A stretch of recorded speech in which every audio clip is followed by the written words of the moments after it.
Hello all, I am the Holland Phantom, and in honor of the Halloween season, we're going to be having a month-long of Ghost Pokemon videos.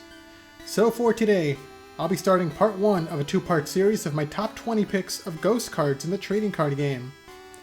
Okay, so as some of you may know, there's no such thing as a Ghost type in the trading card game, with Ghost being classified as Psychic type, but Ghost Pokemon may also appear as other types depending on their secondary typing, so don't be surprised if you see some Ghosts other than Psychic types in this video. Alright, so with that out of the way, let's get into the countdown. Starting off at number 20, we've got Poltergeist from Darkness Ablaze. It came with an ability and 1 attack. The ability was T-Break, which needed to discard a Pokemon with the Mad Party attack from the hand to draw 2 cards. And the attack was Mad Party, which needed 2 colorless energies to deal 20 damage for each Pokemon in the discard pile with the Mad Party attack. Poltergeist was a key Pokemon in the Mad Party deck, featuring Pokemon all using the same attack, these being Poltergeist, Bunnelby, Mr. Rime, and Dedenne. And also, fun fact, the Mad Party Pokemon are all based on characters from Alice in Wonderland, with Mr. Rime being the Mad Hatter, Bunnelby as the March Hare, Dedenne as the Dormouse, and Poltergeist as the Teapot. Anyways, the Mad Party deck focused on discarding the Pokemon to boost the power of the attack through the use of Poltergeist's T-Break ability, Quick Ball, and Ultra Ball, and then Poltergeist could be easily powered up in one turn using the special energy card's Twin Energy or Double Turbo Energy to start dealing quick damage. At number 19, we've got Driftlin from Dragons Exalted. It came with 2 attacks. The first attack was Shadow Steel, which needed 1 colorless energy to deal 50 damage times the number of special energy cards in the opponent's discard pile. And the second attack was Plentiful Placement, which needed 1 psychic energy and 1 colorless energy to place 4 damage counters on one of the opponent's Pokemon. Driftlin's first attack was a strong counter to decks that relied too heavily on special energy cards, like Team Plasma decks that ran Prism Energy, Blend Energy, and Plasma Energy. And then there was Virizion and Genesect decks, which also ran Plasma Energy, and other meta decks that relied on double colorless energy. With Enhanced Hammer to discard special energy cards from the opponent, Driftlin could potentially hit for hundreds of damage with only 1 energy, making it a great tech choice in the format. At number 18, we've got Orion GX from Cosmic Eclipse. It came with an ability, 1 attack, and a GX attack. The ability was Dance the Tribute, which could only be used if one of its teammates was knocked out during the opponent's last turn, and would then let the player draw 3 cards. The attack was Razor Wing, which needed 1 psychic energy and 2 colorless energies to deal 80 damage. And the GX attack was Strafe GX, which also needed 1 psychic energy and 2 colorless energies to deal 100 damage and would then switch itself out of the active spot. Oricorio was primarily used for its ability to draw cards after its teammates were KO'd, giving the player that extra bit of consistency and support, especially in the later stages of the game. And it was also a good counter to the popular Reset Stamp card, as it shuffled away a player's hand and made them draw 1 card for each of the remaining prizes. But with Oricorio's Dance of Tribute, a player could draw out of a troubled spot even if they were brought down to a hand of 1 card. At number 17, we've got Chandelure from Noble Victories. It came with an ability and 1 attack. The ability was Curse Shadow, which could only be used if Chandelure was in the active spot, and would then place 3 damage counters on any of the opponent's Pokemon. And the attack was Eerie Glow, which needed 2 psychic energies and 1 colorless energy to deal 50 damage and would also inflict both burn and confusion. This Chandelure was part of the Lock deck, alongside Vileplume from Undaunted, Mew Prime from Triumphant, and Excelgor from Dark Explorers. And how the deck worked was Mew Prime would use its See-Off attack to send Excelgor to the Lost Zone, and would then copy its attack through its Lost Link ability, paralyzing and poisoning the opponent all at once. But then Mew would have to shuffle itself back into the deck. At this point, Chandelure would be promoted to the active spot, and would use its Curse Shadow ability on the following turn to place damage counters on the opponent's Pokemon to take knockouts, before ending the turn with another attack from Mew.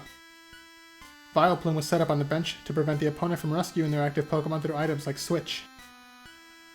At number 16, we've got Pumpkaboo from Phantom Forces. It came with 2 attacks. The first attack was Ram, which needed 1 psychic energy to deal 10 damage.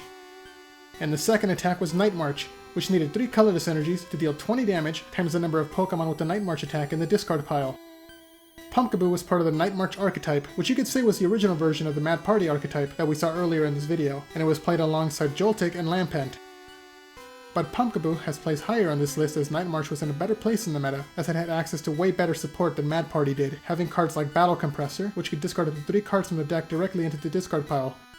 So Night March Pokemon could be immediately discarded to boost their attack power. Plus Pumpkaboo could take advantage of the Stadium Dimension Valley to reduce the cost of its Night March attack so it could be easily powered up by a double colorless energy. At number 15, we've got Aegislash EX from Phantom Forces. It came with an ability and one attack. The ability was Mighty Shield, which prevented all damage done to Aegislash from Pokemon with special energy cards. And the attack was Slash Blast, which needed 3 colorless energies to deal 40 damage plus 20 more damage for every metal energy attached to Aegislash. This Pokemon was used in toolbox decks, as his ability would completely protect it from any attacks that relied on special energies, and was either used in all metal decks, in which case its Slash Blast attack could hit for a lot of damage, or it was used in multi-tap decks alongside both Jolteon EX and Glaceon EX, as they both had attacks that could prevent damage from either basic Pokemon or evolved Pokemon, and the player could switch between them with the support of Ninja Boy. So between Aegislash, Glaceon, and Jolteon, the opponent wouldn't be able to deal any damage. At number 14, we've got Dragapult VMax from Rebel Clash. It came with 2 attacks. The first attack was Shred, which needed 1 Psychic Energy to deal 60 damage and wasn't affected by any effects on the opposing Pokemon. And the second attack was Max Phantom, which needed 2 Psychic Energies to deal 130 damage and would also place 5 damage counters on any of the opponent's benched Pokemon. Dragapult was the main Pokemon in a deck that focused on dealing big damage as quickly and efficiently as possible, as its second attack only needed 2 energies to be used and would spread damage to both the opponent's active Pokemon and to their benched Pokemon. As a psychic Pokemon, Dragapult could also take advantage of Horror Energy, which inflicted 20 damage to the opposing Pokemon when they attacked into Dragapult. And when Dragapult needed that extra bit of damage against Pokemon GX, it could be used alongside Shrine of Punishment, as it would place 10 damage on EX and GX Pokemon between turns, making them easier to KO. At number 13, we've got Mimikyu and Gengar GX from Team Up. They came with 1 attack and a GX attack. The attack was Poltergeist, which needed 2 Psychic Energies to deal 50 damage times the number of trainer cards in the opponent's hand. And the GX attack was Horror House GX, which needed 1 Psychic Energy to prevent the opponent from playing any cards during their next turn, and if they had an extra Psychic Energy attached, it would also make it so that each player would draw until they had 7 cards in hand. Mimikyu and Gengar were played alongside another powerful ghost Pokemon that we'll be seeing later in the countdown, and were primarily used for their powerful GX attack, which would lock the opponent out of playing cards during their next turn, essentially giving the Mimikyu and Gengar player an extra turn to set up their field with powerful attacker and energy cards. Though Mimikyu and Gengar could launch a powerful Poltergeist attack on their own, potentially able to take one-hit KOs against anything, provided the opponent had enough trainer cards in their hand. At number 12, we've got Decidueye GX from Sun and Moon. It came with an ability, an attack, and a GX attack. The ability was Feather Arrow, which could be used once per turn to place 2 damage counters on one of the opponent's Pokemon. The attack was Razor Leaf, which needed 1 Grass Energy and 2 colorless energies to deal 90 damage. And the GX attack was Hollow Hunt, which needed 1 Grass Energy to add 3 cards in the discard pile to the hand. Decidueye was among the first GX Pokemon released in the 7th generation, and was easily the best of the 3 new starter Pokemon. Its ability to spread damage was valuable for lighting up KOs, as it could be stacked if the player had multiple Decidueye in play, meaning that it could add an additional 80 damage per turn if there were 4 in play at the same time. And with the support of the Stadium Forest of Giant Plants, Decidueye could hit the field in 1 turn, as forests let Grass-type Pokemon evolve immediately on their first turn in play.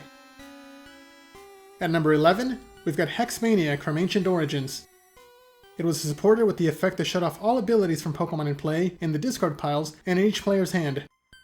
Okay, first of all, I know that Hexmania is not a Pokemon, but to be fair, I said that this is a Ghost video, not a Ghost Pokemon video, so there.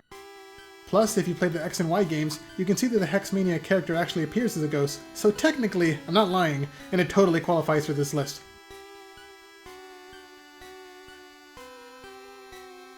Okay, so back to the card. The power to shut off all Pokemon abilities has always been strong in the game's history, as seen by Pokemon like Muk and Garbodor, both of whom had a ton of competitive success in their respective formats. So with the power to turn off the opponent's abilities for a turn, Hexmaniac made its way into a lot of decks, easily cementing its place onto this list. So which is your favorite ghost card? Let me know down in the comments below, and be sure to leave a like, subscribe, and share this video to help this channel grow and reach new viewers, and tune in next time for part 2 of this video to count down the top 10 spots. Thanks a lot for watching, and until next time, this is the Holland Phantom logging out.